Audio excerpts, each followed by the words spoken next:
Good day, people. Welcome to Omo King Talk Show. I remain your host, Princess Adeyemi, aka Omo King, the real Omalafia for you tonight. Uh, Today is all about current affairs and global issues. I'm going to be speaking about rape. I've got my guest here with me. His name is Honorable Adeoye Obanlewo. He's going to be discussing with me regarding rape issues in Nigeria, all around the world. And we're going to be discussing today about the general happenings of how people get into rape, victims of rape, categories of rape, potential rate of rapes in Nigeria, rape cases that have been going on for the past few years in Nigeria. As you all know, that a lot of people get raped in Nigeria. Women do get raped, young do get raped, adults do get raped, even men do get raped. So it's not only women that do get raped. I'm going to be discussing that with my guest today. And when we talk about rape in Nigeria, all around the world, people tend to stigmatize women, saying that it is mostly caused by indecent dressing. I would say that it's not mostly by indecent dressing, but some people do actually get into victim of rape by maybe going out or hanging out with friends or getting drunk or maybe walking in the park alone, or sometimes even when you dress up and your clothes is revealing. So people do get attracted to women who dress and their clothes are being revealing. They do get raped, and some men do even get raped in their homes. Do get raped by their wife, or even could get raped by strangers. I'm going to be discussing that with my guest today, and the possible solution that we can use to solve these rape issues all around the world. Welcome to the program. Thank you, Princess. Good to have me. Thank you so much for coming in today. Thank you. And can you please introduce yourself one more time, because I've introduced yourself. Yeah, good afternoon, viewers. My name is Honorable Adeoye Obanlewo, a public analyst and a political analyst. Thank you. Thank you so much. Today I'm going to be discussing about rape. Yeah. And as you know, there's a lot of rape issues that has been going on in Nigeria, most especially in all the Yoruba states, Hausa states, or I can say generally in Nigeria. And we do have rape issues in global issues as well, internationally. Foreign countries, they do complain about these rape issues, but they do tend to make women the victim of rape. Although there's men out there that do get raped as well, but there's a lot of women that do get raped. And when they do get raped, they don't come out to say they are rape victims, because they're going to be tagging them as the society won't accept them as being raped. So what do you think the possible things that make people to get into these victims of rape? Thank you, Princess Adejoju, and viewers. Thanks again for having me on your show. There are a lot of problems that you can associate with rape in general. Yes. When we talk of rape, a lot of people always attribute rape to women only. Either by virtue of the way they dress, the kind of company they keep, or maybe the location in which they find themselves, maybe, or probably, occasions maybe when they find themselves, high on drugs. Rape issues go much further than that. We can even be rape victims in our own homes. Either maybe, through domestic violence, mental health illness. A lot of people, roam on the streets of London, even back home in Nigeria, which is, the key country that we are discussing this afternoon, who have been victims of rape in their own homes, maybe housemaids, sister-in-laws, attraction to the brother-in-law. So many kind of people can be victims of rape. But the one which is so crucial, which we need to bring out into the public domain, which is paramount, is women who tend to leave themselves vulnerable. You see, there's always this adage that says, the way you dress is the way people will address you. Now, But it's not about indecent dressing. Some women do actually dress properly and they still get raped.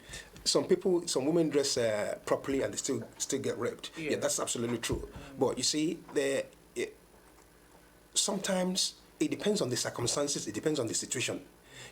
When a woman is being forcefully, is forcefully being tried to be lured into a sexual intercourse. It is classed as rape because and it's something that you do not consent to. But having said that, there are some situations though there are circumstances that can lead to a situation being classed as rape. What was the circumstances that led to this issue of rape? Was it in an open place? Were you intoxicated? Was it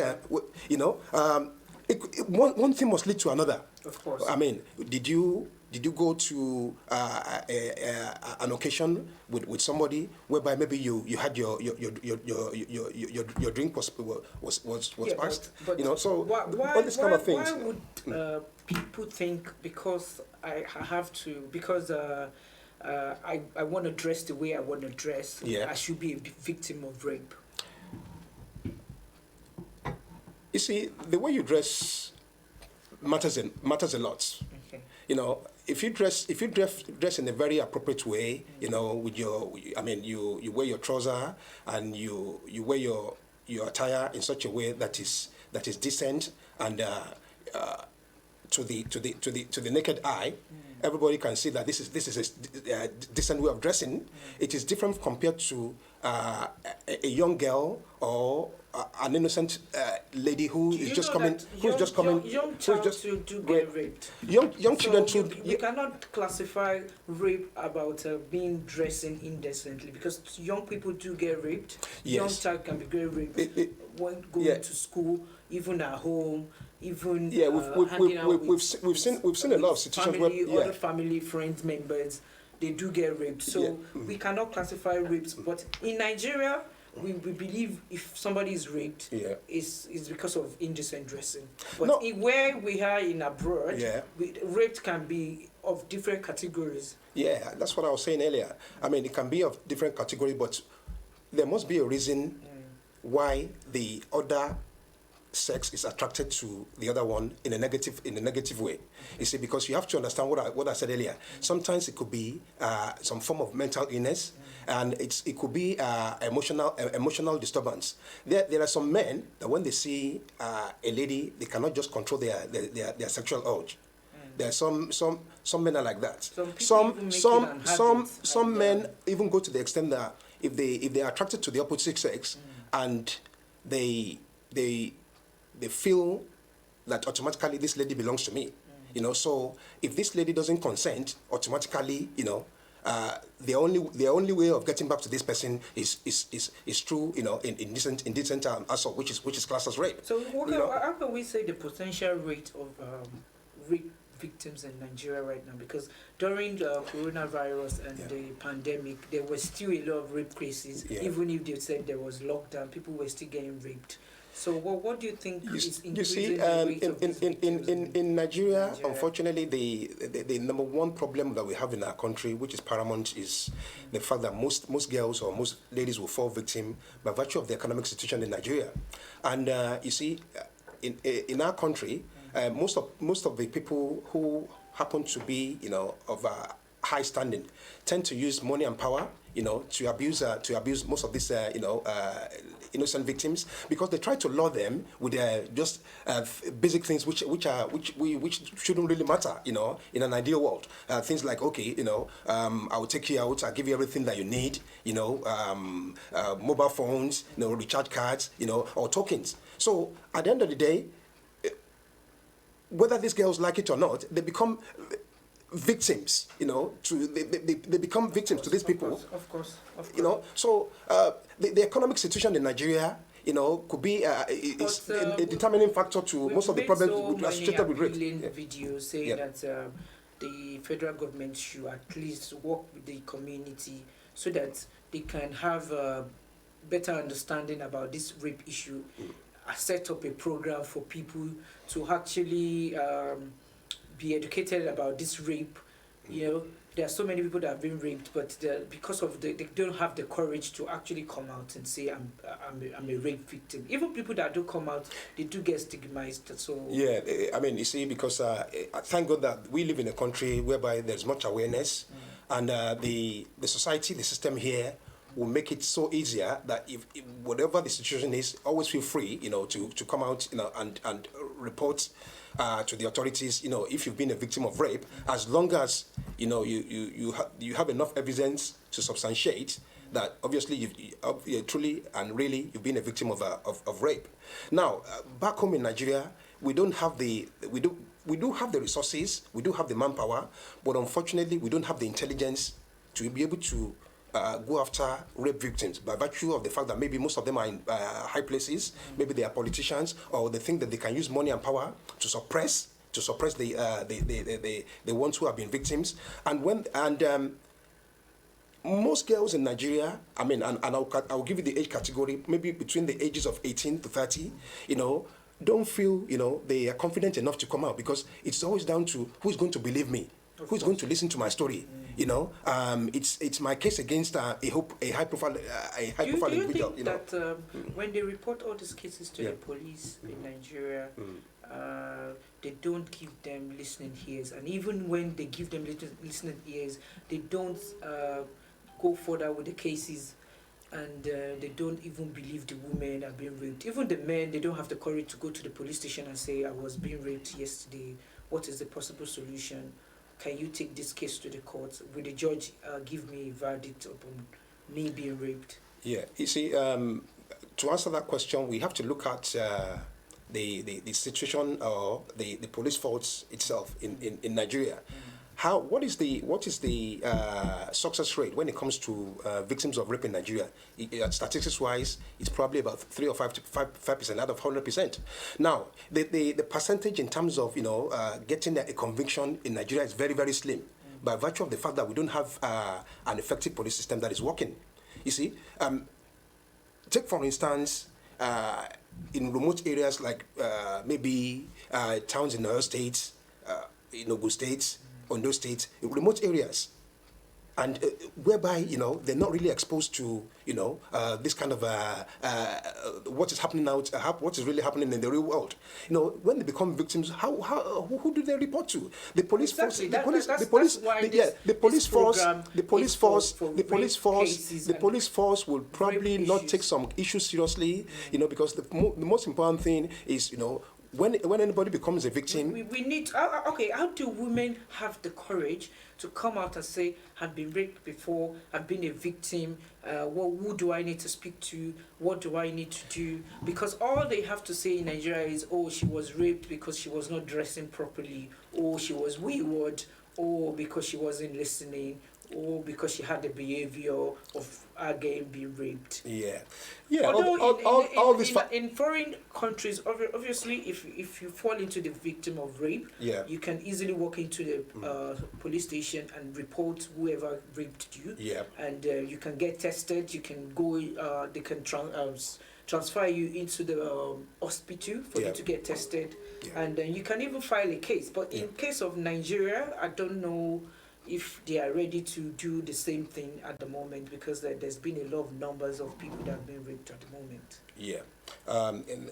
In a nutshell, I'll buttress that point again. We have a problem, with accountability and the rule of law in Nigeria. And when we have a problem with what the rule of law actually specifically says when it comes to allegations of such magnitude, then you have to blame the system.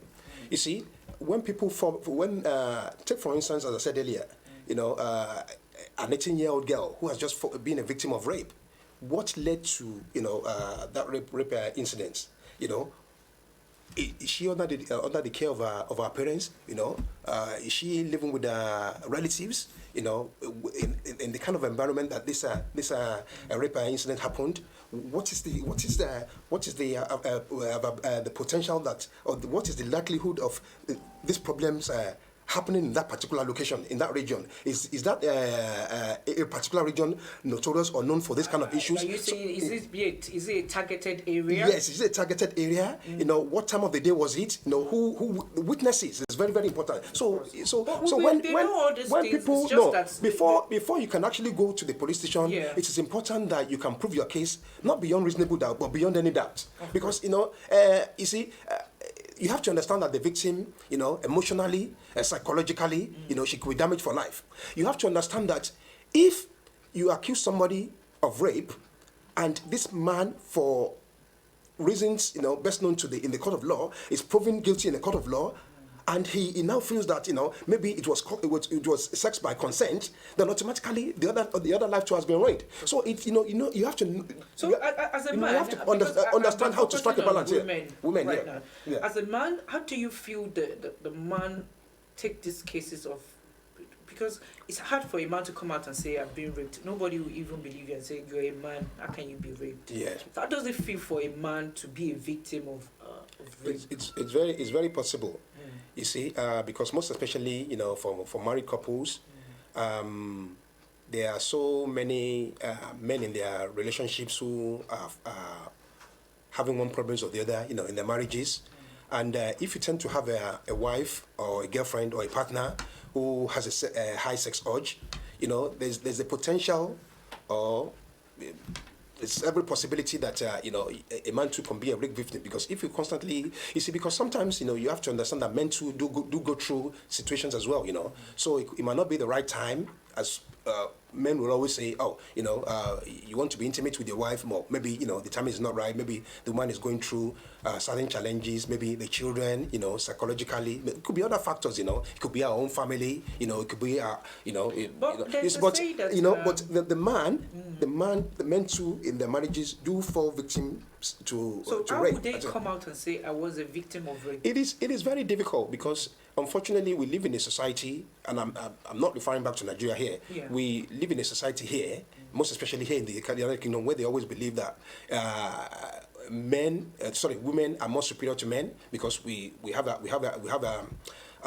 head of state who is female. So women are more powerful than men. So it will be very difficult for a man to go to any police station or to go for counseling to complain, I've been a rape victim, or to walk into any police station to say, oh, listen, I've been a victim of domestic violence, because rape too is a form of domestic violence. Of course. Yes, it's because anything that affects you, emotionally, psychologically. Because you are talking about relationship right now. Yeah. There are some couples that do say, oh, my husband raped me, my wife raped me. Yeah.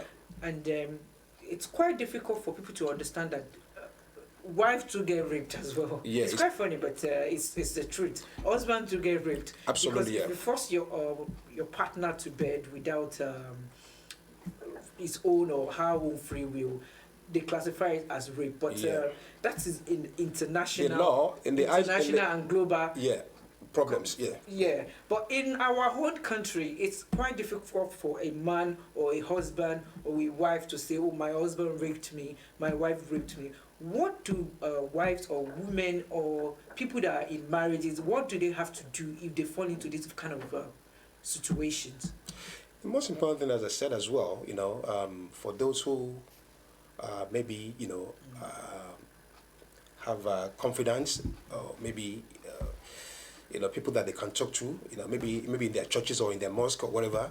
But at the end of the day, the most important thing is, if you've been a victim of rape in your own house, whether you're a wife, a partner, a girlfriend, the most important thing is to seek professional help, which is counseling.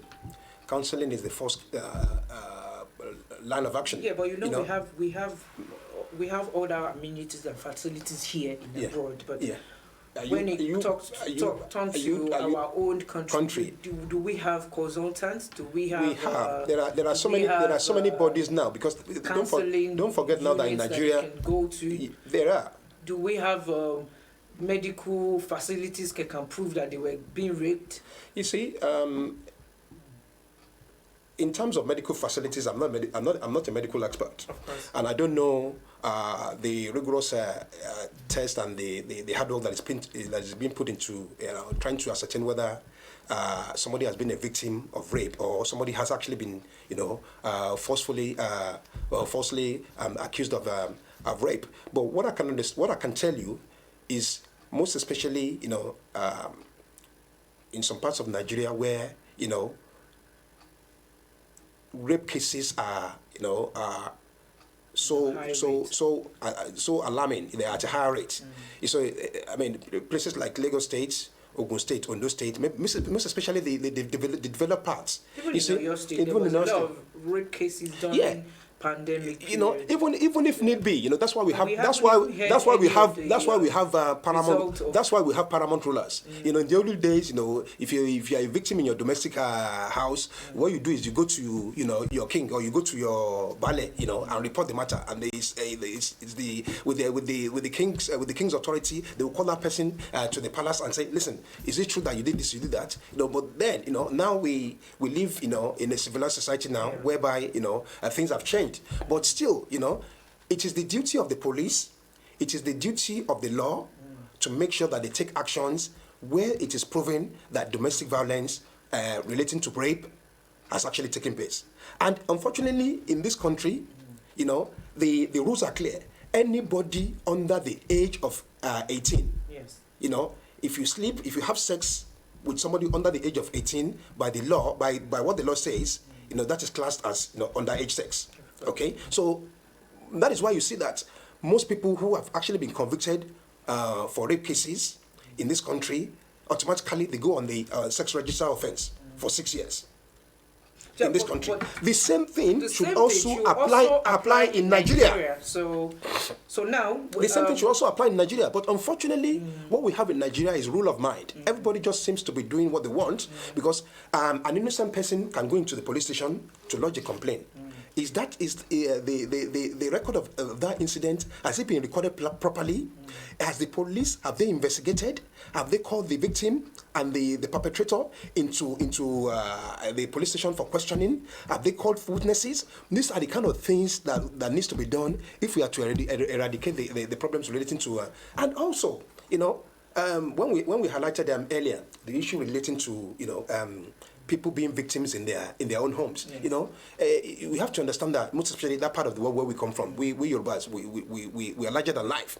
You see most men who come back home maybe 1, 2 a.m. in the morning, intoxicated, high on their gulda, they've been and they're trying to maybe when the woman is fast asleep, all those kind of things, it could be attributed to to rape as well. You see, it's not just only when you forcefully try to be. It's not when you are being attacked outside. Outside only, But and also another important point, which I also want to buttress this afternoon, is people can be young innocent ladies can be victims of rape. If you are the kind of person that enjoys night hawking, maybe going to parties late in the night, always make sure that when you're going home, you're not driving and you need to get a taxi. You need to go to a licensed cab office. Yes, because most people who have been victims of rape in Nigeria, and you need to give somebody your phone number. And your phone number. In case you give them a time. Most people who have been victims. You say, I'm going to be home by 7. They must make sure you are home by 7. If they don't see you 5 minutes past 7, they should be able to call your phone number and ask wherever you are if you are safe. So please, if you're a victim of rape, do come out.